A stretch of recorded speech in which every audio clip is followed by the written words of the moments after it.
May tayo ng buhay mo kaibigan, sabi pa Jesus kaibigan, sabi sa ng Diyos, may kapangyarihan ang salita ng Diyos. Kaibigan, mamaya after ito kaibigan, kami po ay manawagan sa bawat may karamdaman, sa bawat sakit na yung daradara ngayon po hapon, kami po ay manalangin ng libre at magtiwala ka. Ngunit kaibigan, sabi sa salita ng Diyos kaibigan, ito ang nais ng Diyos ng tayo lahat ay makilala sa Kanya at makalaya sa kasalanan. Bakit kaibigan? Bakit kailangan makalaya sa kasalanan? Sabi ko kanina kaibigan, ang tao po ay nagkasala, walang matwid, wala kay isa. Nais ang Diyos, itong hapon kaibigan, na ikaw at ako ay magtamasa ng buhay na walang gan, na ikaw at ako kaibigan ay mapunta sa kanalang langit na walang dalang mga kasalanan. Ano yung kasalanan yun? Sa mga loob, hinanakit, hindi mo rin magpatawad, selos, inggit, kaibigan. Yan ang dahilan kung bakit kung isang kaibigan ko ay hindi natin naranasan ang pagkilos ng Diyos sa ating buhay. Dahil po, meron tayong daladalang kasalanan sa ating buhay sa bawat isa. Brad, kung wala kang kasalanan, ako'y nagsisimba. Maraming sabihin mo, totoo sinabi mo kaibigan. Kamusta ang relasyon mo sa ating Jesus? Kaibigan, hindi kami nagdadala ng palimang reliyon o sekta ng tayo kaibigan. Ay pagdala kaibigan, ang salita ng Diyos, pag-asa, pagbabago ng buhay, paglakas kasalanan, sa lahat, relasyon natin sa ating paisa kaibigan. Pagdating natin sa langit, hindi yung tatanungin kung ano yung reliyon mo o ano yung ginawa mo, pag-push kaibigan. Tatanungin Diyos, kung paano mo ginamit ang buhay mo, hindi ka bubuhay. Sabi ng Bible ng kaibigan, hindi sa mabuting gawa tayo naligtas, kundi sa biyaya ng Diyos. Kaibigan, tama ang narinig, hindi sa mabuting gawa tayo naligtas, kundi sa mga biyaya ng Diyos kaibigan. Hindi porkit gumawa ka ng kabuti sa ikapa, langit ka na. Ngunit kaibigan, ang tanong ko kaibigan, kung sakaling mapawiin ng Diyos ating hiram na buhay, ulitin po, kung sakaling babawin ng Diyos, hiram natin buhay, saan kaya patungo ating buhay? Kaibigan, lahat po tayo dito ay haharap sa ating Jesus. Ang sabi ng Bible, kung ang sino man hindi makasumpong na kayang pangalan ay wala sa tambuhay, siya po ay mapunta sa impyerno. Kaibigan, ayaw ng Diyos na tayo mapunta sa impyerno. Gusto ng Diyos, kaibigan, sa araw na ito, na ikaw at ako ay magtamasa ng kapayapaan sa buhay. Magtamasa tayo, kaibigan, na magandang relasyon sa ating Pa Jesus. Hindi tumili ang Diyos, kaibigan, kung ano katayuan mo sa buhay. Tumili ang Diyos, kaibigan, kung paano ka magpakumbaba ngayon sa ating Pa Jesus. Hingin ng tawad. Kaibigan, ang nais ng Diyos dito hapon ay hindi magpakumbaba kung hingin sa kanyang tawad, hindi natin alam kung saan, kung hanggang saan ang buhay natin kaibigan. Sabi sana ng Diyos kaibigan, gayon na lang ang pag-ibig ng Diyos sa sibutan na ibinigay niya kayo dito na anak upang ang sino man sumuplanta sa Kanya ay di mapahamak bagos magkaroon ng buhay o walang kaibigan. Mahal ka ng Diyos kaibigan.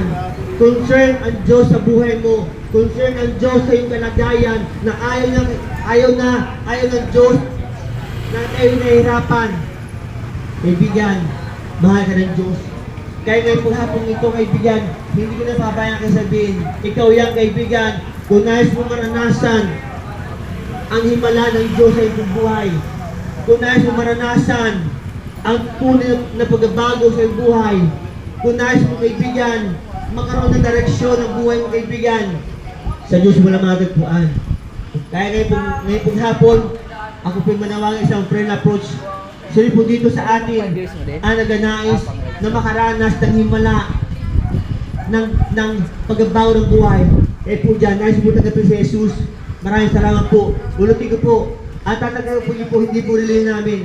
Ang tatagapin niyo po, ang ating Pa Jesus kung saan lumikha sa iyo, na nabibigay sa iyo ng kalakasan araw-araw.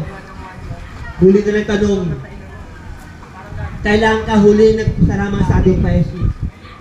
kailang kahuling lumapit sa ating Diyos upang humingi ng tawad.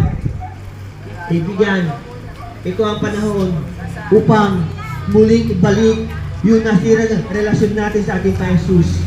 Kaibigan, isang statement po na lang ilang kaibigan at malaki at magagawa nito sa iyong buhay. Sige po, tayo po nalangin sa ating pong gabi. Yung natin sabihin, kaibigan, ito po nalangin po nalangin ng pag-ipag-ayos natin sa ating Pa Jesus. Sige po, kung kayo po seryoso na po, kung handa na po kayo, ito na po panalangin. Ulitin niyo po yung ating sabihin, Panginoon Jesus, sa hapon po ito, ako po'y lumalapit, nagpapakumbaba, humihingi ng tawad sa lahat ng aking nagawang kasalanan, pagkukulang, pagkakamali sa iyong harapan. Panginoon, ngayon pong hapon, ako'y nagpapasya, ngayon ko aking pinapasok sa aking puso, sa aking buhay, bilang personal kong Panginoon at sarili kong tagapagligtas na aking kaluluwa. Isulat niyo po ang aking pangalan sa alat ng buhay upang sa muling pagbabalik o bawin ako ng buhay, ako'y nakakatiyak na ako'y makasama mo sa iyong karyan. Panginoon, maraming pong salamat sa kapatawaran, sa pagmamahal, sa buhay na walang gan, sa aking buhay. Ito ang panalangin sa pangalan ni Jesus. Amen, amen. Kaibigan, isang simple panalangin, ngunit kung ikaw ay seryosong sumunod sa panalangin, kaibigan, di na pwede na sa pagsabi sa ng Diyos na kung sino man tumamataya o tinanggap siya po ay ngayon ay tinatawag na anak ng Diyos. Kaibigan, hindi lahat ng mundo ito ay anak ng Diyos. Tanging yung sumusunod sa Kanya at tanging yung gumagawa ng kalooban niya ang mga pagmana ng buhay ng walang. Kaibigan, ulit ko po, kami po ay manalangin sa inyo ngayong hapon ng sabat may karamdaman after to pangaral. Libre kong kaibigan, walang bayad. At marahil natatakay sino ba kayo mga kalalaking nababayan na nangaral ng sarili sa libre, ibibigay po sa akin kasama ang pagkataon.